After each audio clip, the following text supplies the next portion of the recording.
तो रिपोर्ट आपने देखी, जहां आपने देखा कि सारण का बांध टूटा, गांव में पानी आया और उसके बाद लोगों को पलायन की मजबूरी सामने आ गई। और इन सब के बीच आपको बताते हैं कि आखिर ये बांध क्यों टूटा। दरअसल 21 जुलाई को गंडक बराज वाल्मीकि नगर बराज से पानी छोड़ा गया था। वहीं 4,36,000 क्यूसेक पानी छोड़ा गया था। गोपालगंज पहुंचने के बाद गुरुवार को गंडक बेकाबू हो गई। पानी के दबाव से तटबंध ओवरफ्लो होने लगा।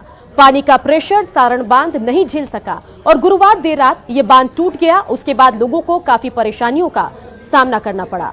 इन सब के बीच आपको बताएं कि गोपालगंज में सारण बांध टूटते ही उम्मीदें टूटने लगी है। बांध टूटने से गोपालगंज की करीब 20,000 की आबादी प्रभावित हुई है। गोपालगंज के पुरैना पंचायत में बाढ़ की त्रासदी को दिखाने के लिए हमने प्रशासनिक अनुमति के बाद ड्रोन कैमरे का सहारा लिया। आप खुद देख सकते हैं कि गंडक की धारा ने गांव का क्या हाल कर दिया है। गोपालगंज में बाढ़ की त्रासदी की तस्वीर बेहद भयावह है।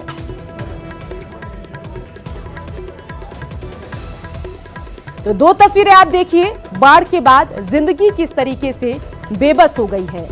तो आप देख सकते हैं कि इलाके में किस तरीके से पानी भर गया है। और ये जो तस्वीर आप देख रहे हैं, प्रशासन से इजाजत लेने के बाद ड्रोन कैमरे की मदद से ये तस्वीर हम आपको दिखा पा रहे हैं। तो सारण बांध टूटा और उसके बाद गोपालगंज में बाढ़ के बाद तबाही का मंजर है।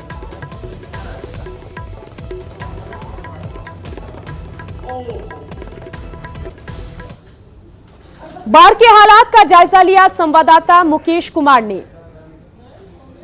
पुरैना का ये वार्ड नंबर 3 है और आप देखेंगे हम आपको इस इलाके में जो बाढ़ की त्रासदी है उसको दिखाने की कोशिश कर रहे हैं। ड्रोन कैमरे के नज़र से एरियल जो ये व्यूज़ है वो हम दिखाने की कोशिश करते हैं कि जो बाढ़ का जो इलाका है वो कितना बड़ा क्षेत्र जो प्रभावित हुआ है। और गोपालगंज में सिर्फ माझागढ़ के पुरैना में नहीं बल्कि बरौली के देवापुर में भी बांध टूटा है और बैकुंठ के पकहा में आप देखेंगे कि ये जो ड्रोन कैमरे से हम दिखाने की कोशिश कर रहे हैं कि कैसे ये जो घर है वो बाढ़ की चपेट में है। कई घर जो है वो गंडक नदी में जो है विलीन होने जा रहा है।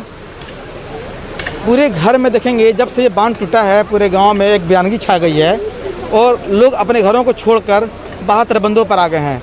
सबसे बड़ी त्रासदी है कि उनका जो कीमती सामान है, उनका जो खाने का सामान है वो इन घरों में छूट गया है। और इस घर की क्या स्थिति है और उनके ऊपर क्या गुजर रही होगी ये आप साफ देख सकते हैं। और बाढ़ का जो नज़ारा है ये गोपालगंज के लिए ये पहली बार नहीं है। इससे पहले 2017 में बांध टूटा था, 2010 में बांध टूटा था, गोपालगंज 2001 में भी बांध टूटा था। गोपालगंज की यह नीति बन गई है, यहाँ पर जब गंडक का जलस्तर बढ़ता है तब यहाँ भारी तबाही लेकर आता है। और गोपालगंज में जो है इस तरह से गोपालगंज का जो बैकुंठपुर प्रखंड है, बरौली है, माझागढ़ है, सिधवलिया है, ये 4 प्रखंड जो है बाढ़ से प्रभावित हैं। और जो जल संसाधन विभाग के जो मंत्री हैं और जो उसके अधिकारी हैं वो आप देखेंगे वो एरियल सर्वे कर रहे हैं और हेलीकॉप्टर से जो है वो जानने की कोशिश कर रहे हैं कि यहाँ पर बाढ़ का जो कितना बड़ा दायरा है। और गोपालगंज की जो करीब बताया जा रहा है कि 500 से 600 गाँव जो है वो बाढ़ की चपेट में है, जिससे लोगों को काफ़ी नुकसान होगा। डीएम का कहना है कि एनडीआरएफ की 3 टीमें लगाई गई हैं, रेस्क्यू करके लोगों को बाहर निकाला जा रहा है। और आप देखेंगे कि कैसे पेड़ काटकर लोग जो है गंडक की धारा जो है उसको कम करने की कोशिश कर रहे हैं। तो गोपालगंज में जो बाढ़ की त्रासदी है वो यहाँ देखने को मिल रहा है। मुकेश कुमार, न्यूज़ 18 गोपालगंज। चलिए अब आपको बताते हैं कि सारण बांध टूटने से कितने इलाकों में बाढ़ का खतरा बढ़ा है, लोगों की जिंदगी पर इसका क्या प्रभाव पड़ा है। सारण बांध टूटने के बाद 15 लाख की आबादी पर खतरा बढ़ चुका है।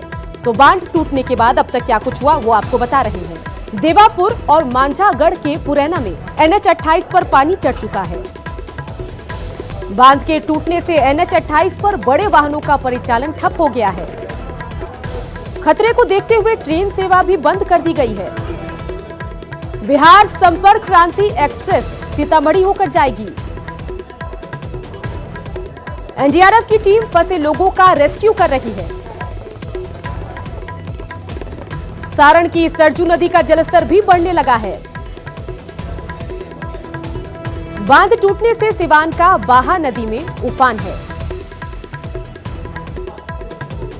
दर्जन भर जगहों पर पानी तटबंध के ऊपर बहने लगा है।